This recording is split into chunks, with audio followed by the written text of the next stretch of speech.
বাজারে এঁচোড় উঠে গেছে, অথচ রান্না করলে এঁচোড়ে ভালো স্বাদ হচ্ছে না। তাহলে বলি আমার রেসিপিটা ফলো করে এঁচোড়ের তরকারি একদিন বানিয়েই ফেলি। যদি চিংড়ি মাছ নাও দেন তাও পাবেন এঁচোড় চিংড়ির স্বাদ। দেখা যাক রেসিপিটা। সরাসরি চলে এলাম দুর্গার হেঁসেলে। কড়াতে তেল গরম হতে দিয়েছি, এঁচোড়গুলোকে ভেজে নেব। এগুলো কিন্তু আমি একটু হলুদ দিয়ে হাফ সেদ্ধ করে রেখেছিলাম। তো এঁচোড়গুলোকে আমি প্রথমে ভেজে নিচ্ছি। আমি এখানে আলুও কেটে রেখেছি, আলুও ভেজে নেব। তো পরপর দেখতে থাকুন, আমিও বলতে থাকি।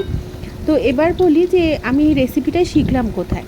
আমার বাড়ির একটা অনুষ্ঠান ছিল, তো সেখানে যে হালুইকর রান্না করছিল আমি তার সাথে কথা বলছিলাম। তো আমার এঁচোড়টা খুব ভালো লেগেছিল আর কি। চিংড়ি মাছ ছাড়া এঁচোড় ছিল, অথচ খেতে এত সুন্দর ছিল যেন মনে হচ্ছিল চিংড়ি মাছ দিয়ে রান্না করা। তো আমি সেই কারণেই চলে গেলাম রেসিপি নিতে। তো গিয়ে আর কি রেসিপিটা মোটামুটি জেনে নিলাম, তারপর বাকিটা তো নিজের মতো করেই নিয়েছি। আচ্ছা, কথা বলতে বলতে এঁচোড় আলুগুলো ভেজে নিয়েছি। এরপর তেলের মধ্যে পেঁয়াজ দিয়ে দিচ্ছি।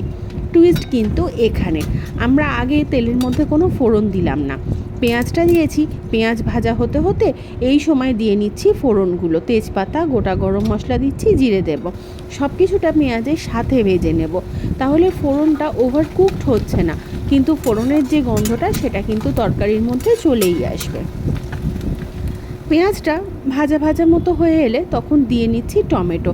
এখানে টমেটো বাটা আপনারা ইউজ করতে পারেন, চাইলে টমেটো কেচাপও ইউজ করতে পারেন। আমি তো গোটা টমেটোই দিলাম। টমেটোটা কিন্তু আমাদের বাগানের গাছের। আমি কদিন আগে টমেটো দিয়ে একটা ডালের রেসিপিও দিয়েছিলাম, যদি না দেখে থাকেন তাহলে কিন্তু দেখে নিন, ভীষণ ভালো হয়েছিল খেতে।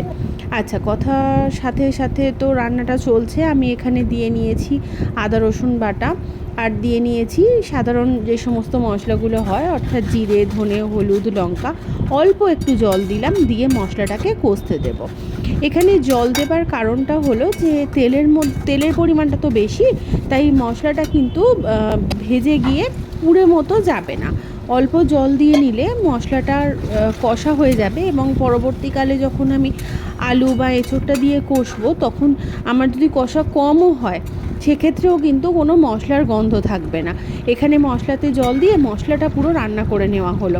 আস্তে আস্তে দেখবেন যে মশলাটা পুরো ভাজা মতো হয়ে গেছে, আর তেলটা একদমই ছেড়ে দিয়েছে। আর একটুও বোঝাই যাবে না যে এখানে পেঁয়াজ টমেটো কী না কী ব্যবহার করা আছে। পুরোটাই একটা কাদা মতো হয়ে আসবে। এই পর্যায়ে যখন চলে আসে না মশলাটা, ভীষণ ভালো হয় খেতে। সে আপনি এঁচোড়ের তরকারি করুন, চিকেন করুন, বা অন্য যে কোনো তরকারি করুন না কেন, চেষ্টা করবেন মশলাটাকে এইভাবে কষিয়ে নেওয়ার। এখানে এঁচোড় আলুটা তো দিয়ে নিয়েছি, সাথে সাথে যখন কষছি পুরো যে মশলাটা আছে সেটা এঁচোড় আর আলুর গায়ে কিন্তু ধরে নিয়েছে। আর দেখুন, শুধু যেটুকু দেখা যাচ্ছে সেটুকু কিন্তু তেল। তো এখানে এঁচোড় আর আলুর গায়ে যে মশলাটা ধরে নিয়েছে সেটাও করতে করতে রঙটাই পুরো পাল্টে আসবে। তো যখন রঙটা পাল্টে এসেছে সেই সময় আমি দিয়ে নিলাম জল। এখানে জলের পরিমাণটা আমি বলছি না, আপনারা যতটা ঘনত্ব রাখতে চাইছেন, অর্থাৎ যদি কাদা কাদা খান তাহলে জল কম লাগবে, যদি একটু ঝোল রাখেন তাহলে তো জল একটু বেশিই লাগবে। তো আমি এখানে আমার যে পরিমাণে আমি চাইছি জলটা কাইটা, সেই পরিমাণে রেখে এঁচোড়টা আলুটাকে সেদ্ধ হতে দিচ্ছি। এঁচোড়টা হাফ সেদ্ধ করা ছিল, আলুটা তো কাঁচা। তো চাপা দিয়ে আমার মিনিট 20-25 মতো সময় লেগেছিল। গ্যাসের ফ্লেমটা লো টু মিডিয়াম রাখা ছিল।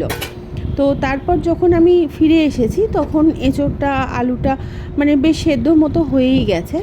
এবার এখানে আমি একটু ঘি অ্যাড করে দেব, আর একটু গরম মশলা অ্যাড করে দেব। ব্যাস, আর কিন্তু কিছুই আমার লাগবে না সেভাবে। তো সত্যি বলছি, এই যে কিছু কিছু টুইস্ট, যে আমার মশলাটা কিভাবে কষানো হলো, বা ফোড়নটা আমি পেঁয়াজের সাথে ভাজলাম, এভাবে একদিন ট্রাই করে দেখুন। এত সুন্দর খেতে হয়েছিল যে ধারণার বাইরে। তো আপনারাও একদিন বানিয়ে দেখুন, আমাকে জানান যে বিনা চিংড়ি মাছের স্বাদের এঁচোড় আপনাদের কেমন লাগলো।